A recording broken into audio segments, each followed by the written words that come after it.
Assalamualaikum warahmatullahi wabarakatuh. Apa kabar anak-anak UTKP yang hebat? Bertemu lagi dengan Bu Dewi di pertemuan ke-10 pengembangan diri kelas 11 UTKP. Pada kesempatan kali ini, Ibu akan menjawab rekap pertanyaan yang telah diajukan oleh kalian ya, yang sudah direkap oleh masing-masing penanggung jawab kelas. Let's check it out. Yang pertama, pertanyaan dari Dewi Hajar. Mengapa setiap orang mempunyai konsep diri? Ya karena konsep diri itu adalah fitrah manusia atau bawaan alami manusia. Jadi semua orang pasti mempunyai konsep diri. Cuma bagaimana konsep diri itu berperan pada diri individu itu yang berbeda-beda, tergantung bagaimana proses pengembangan konsep diri pada seorang individu tersebut. Lanjut ke pertanyaan Ari. Mengapa konsep diri sangat diperlukan bagi setiap individu?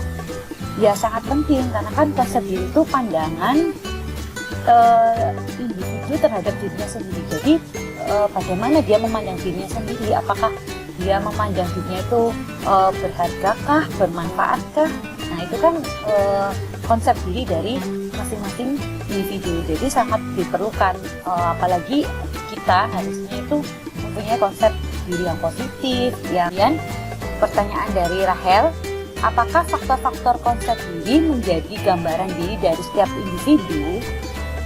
Belum tentu sih, karena kan faktor-faktor konsep diri ada 4 ya, ada fisik, intelijensi, emosional, sosial. Sedangkan gambaran diri dari setiap individu itu kan ya tergantung bagaimana orang itu menilai dirinya sendiri. Bisa jadi berpengaruh, bisa jadi nggak berpengaruh terhadap gambaran diri. Misalnya ya, ada secara intelijensi orang itu merasa pintar, tapi dia tuh nggak merasa pintar, merasa biasa aja. Nah itu kan juga tergantung ke konsep dirinya masing-masing. Padahal menurut orang lain, wah itu aslinya pintar, padahal dia sendiri nggak merasa, nggak pede, nggak merasa kalau dia tuh pandai gitu loh.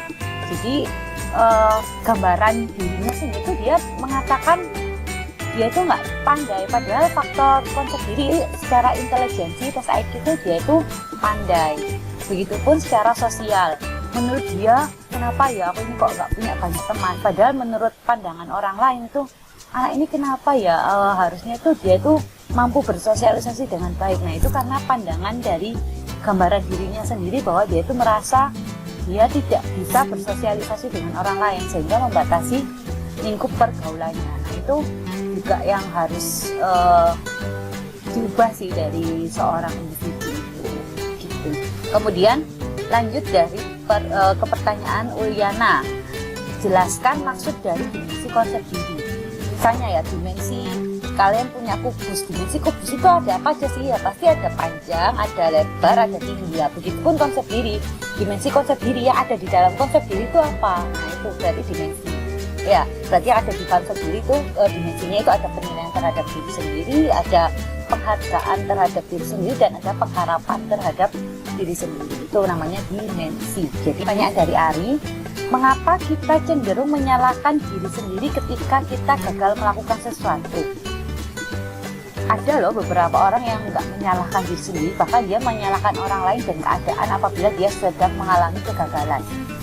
Jadi tidak semua orang itu menyalahkan dirinya sendiri apabila dia gagal melakukan sesuatu. Misalnya, kadang ketika kita gagal, kita juga nggak biasa menyalahkan. Tapi ada juga yang juara pasti aku karena salah bela. Itu berarti dia yang merasa dia ada, oh iya ini karena aku.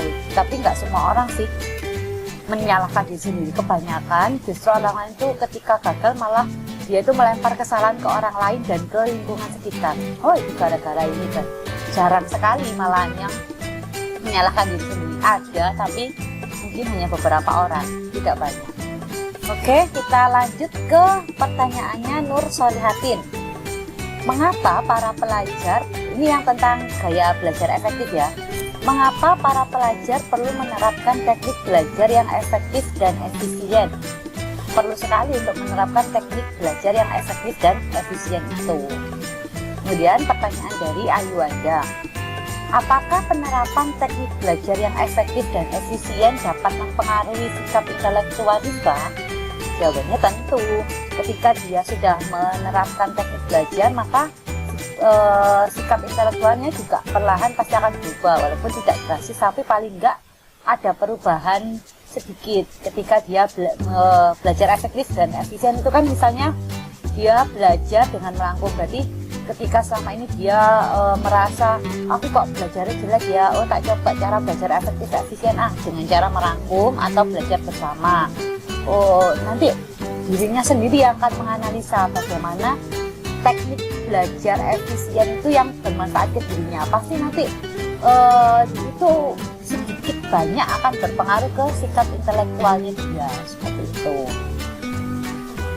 Apalagi ketika kita belajar bersama ya, belajar dalam satu kelompok dengan orang-orang yang level intelijensinya itu di atas kita itu akan terpacu untuk menjadi seperti mereka, setara seperti mereka, seperti itu. Jadi berkumpullah dengan orang-orang yang sefrekuensi dengan kalian. Lanjut ke pertanyaan dari Rosa, kapan waktu yang pas untuk belajar efektif? Alasannya, kapan ya? Ya sesiap kalian, karena kan setiap orang mempunyai waktunya masing-masing.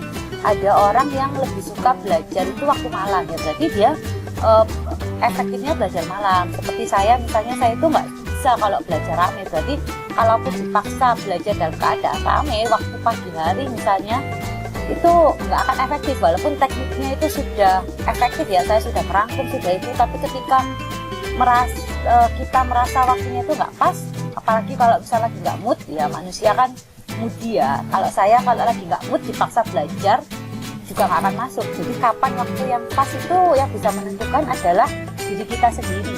Berapa jam waktu yang kita butuhkan agar belajar efektif dan efisien? Berapa jam itu juga kita sendiri yang menentukan, kita yang bisa mengira-ngira, karena tidak akan sama ukurannya setiap orang. Sekali lagi, ketika kita membahas tentang teknik belajar efektif, konsep diri, ataupun tentang psikologis ya, tentang kejiwaan itu tidak akan ada jawaban yang pasti seperti matematika eksak yang 1 tambah 1 itu 2, karena semua orang mempunyai kepribadian sendiri. Ini hanya teori yang bisa diaplikasikan ke berbagai macam tipe orang, dan itu jawabannya tidak akan sama. Makanya kenapa cara orang untuk melakukan sesuatu itu berbeda, walaupun teorinya sama, pada prakteknya tidak akan pernah sama. Ketika teori A diterapkan kepada individu A, hasilnya seperti ini. Ketika teori itu dipraktekkan ke individu B, hasilnya akan seperti ini, karena tidak ada jawaban yang pasti dari ilmu psikologis itu. Jadi semua tergantung individu.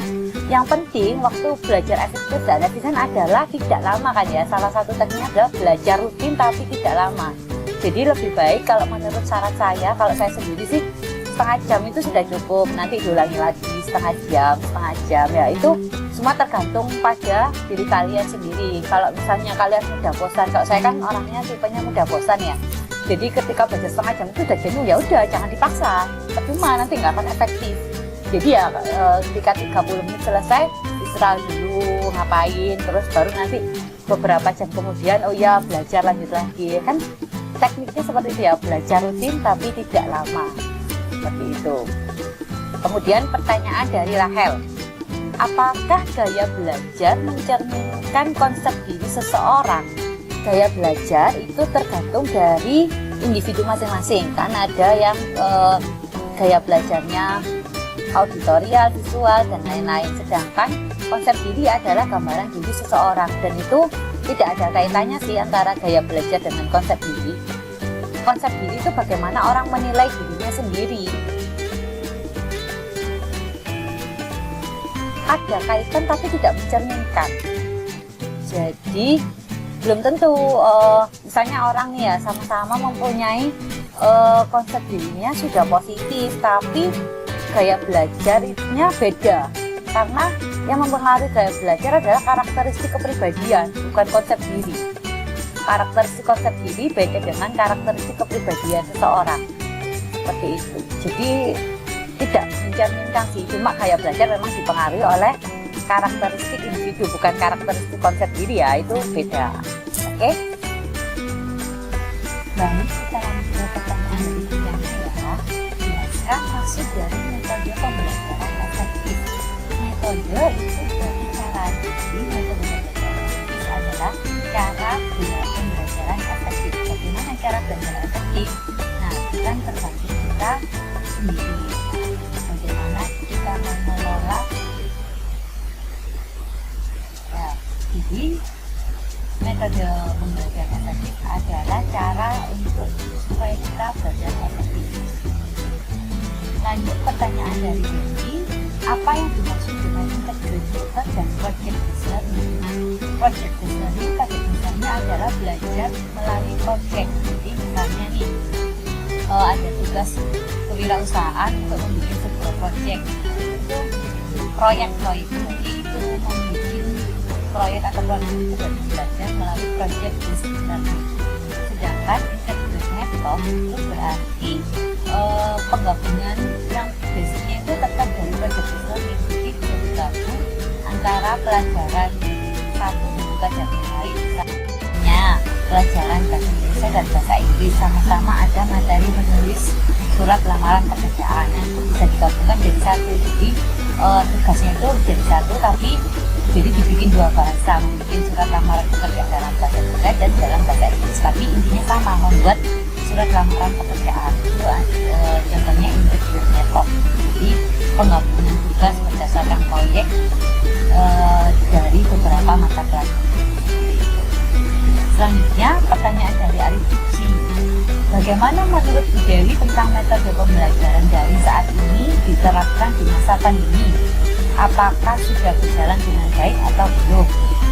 Menurut saya pembelajaran di masa pandemi ini agak kurang efektif ya. Selain kita tidak tahu siswa sebenarnya sudah paham dengan apa yang dijelaskan atau tidak, dan tidak bisa mengontrol bagaimana sikap siswa selama di rumah. Jadi ya tentu pantauannya dengan orang tua, komunikasi dengan orang tua. Cuma kita juga kurang tahu bagaimana perkembangan siswa tersebut.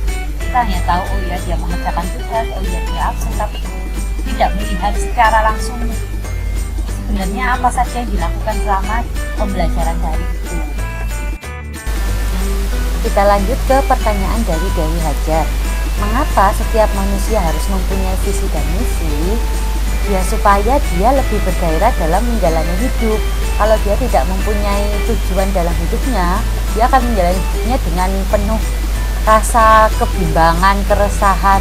Buat apa ya aku hidup? Nah, kalau dia mempunyai visi dan misi, maka dia akan bergairah dalam menjalani kehidupannya. Misalnya, oh setelah lulus SMK saya harus masuk perguruan tinggi negeri dan mempunyai pekerjaan yang mapan. Nah, itu kan dia, oh ya berarti saya harus mencapai visi ini. Ini berhubungan dengan pertanyaan dari Ira ya. Bagaimana cara mewujudkan visi, misi, dan target dalam pribadi mandiri?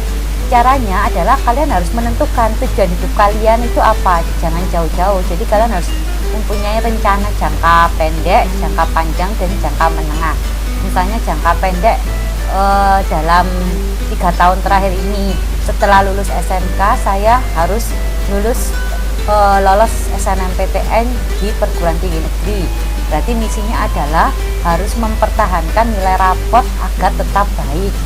Targetnya dalam 1 semester ini harus tetap ranking 1. Nah, seperti itu. Jadi kalian harus menetapkan visi, misi, dan targetnya secara jelas dan harus realistis ya.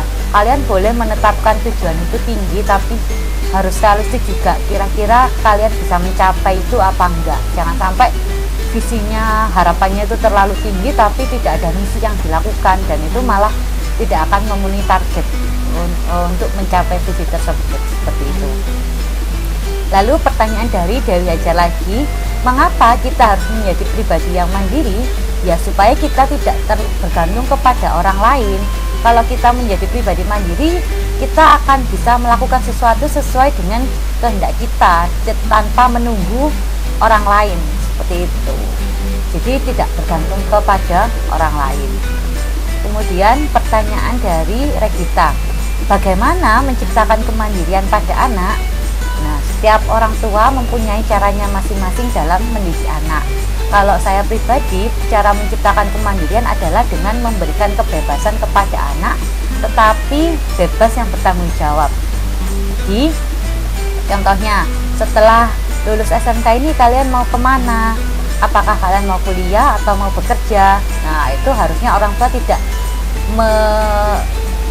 harusnya orang tua memberikan pilihan sendiri kepada anak untuk menentukan pilihannya supaya mandiri dan bisa bertanggung jawab atas pilihannya. Kalau misalnya mau kuliah ya berarti harus bertanggung jawab menyelesaikan kuliah selama batas waktu yang sudah ditentukan dan mencapai indeks prestasi kumulatif atau IPK yang bagus. Seperti itu. Kemudian pertanyaan dari Uliana, jelaskan maksud dari karakteristik pribadi mandiri. Karakteristik itu ciri-ciri ya, jadi ya yang dimaksud karakteristik adalah ciri-ciri pribadi mandiri.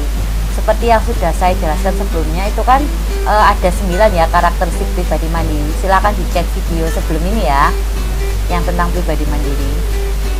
Kemudian pertanyaan dari Hairunisa, cara kiat mudah dalam membentuk pribadi mandiri itu bagaimana? Jadi kamu cara paling mudahnya adalah membiasakan dirimu untuk melakukan segala sesuatunya sendiri sesuai dengan keinginanmu, tetapi tetap dalam jalur yang benar dan bertanggung jawab atas segala hal yang sudah kamu lakukan. Seperti itu. Pertanyaan terakhir dari Rahel, apakah pribadi mandiri mencerminkan sikap belajar seseorang? Menurut saya tidak mencerminkan, tapi bisa sedikit berpengaruh. Jadi misalnya orang yang mandiri kan berarti cenderung orangnya independen ya, dia itu agak tidak suka untuk belajar kelompok, biasanya sih seperti itu. Jadi bukan mencerminkan tapi berpengaruh. Kadang tapi ada juga orang yang walaupun dia itu independen, ketika belajar kelompok dia masih bisa membaur dengan kelompok lain dan bisa mengerjakan tugas kelompok itu dengan baik. Jadi kalau cermin kan harus benar-benar mirip ya, itu tidak mencerminkan tapi bisa sedikit mempengaruhi karakteristik pribadi mandiri dalam sikap belajar seseorang. Oke, baik, kita lanjut ke tugas 8. Setelah menyimak video tadi, silahkan kalian mengerjakan latihan soal yang ada di Quizizz. Linknya akan ada di Google Classroom pengembangan diri kelas 11 UTKP pada pukul 10. Jadi sudah saya setting seperti itu ya, kalian bisa mengerjakan mulai pukul 10 dan terakhir hari Rabu tanggal 30 September pukul 12 siang. Lewat dari itu kalian tidak akan bisa mengerjakan lagi. Kesempatan pengerjaan hanya 1 kali, jadi kalian bisa mencatat hal-hal yang menurut kalian perlu untuk membantu ketika kalian mengerjakan soal. Oke, sampai di sini yang bisa saya jelaskan hari ini. Always do your best, jaga kesehatan dan tetap semangat ya. Have a nice weekend. See you next week. Assalamualaikum warahmatullahi wabarakatuh.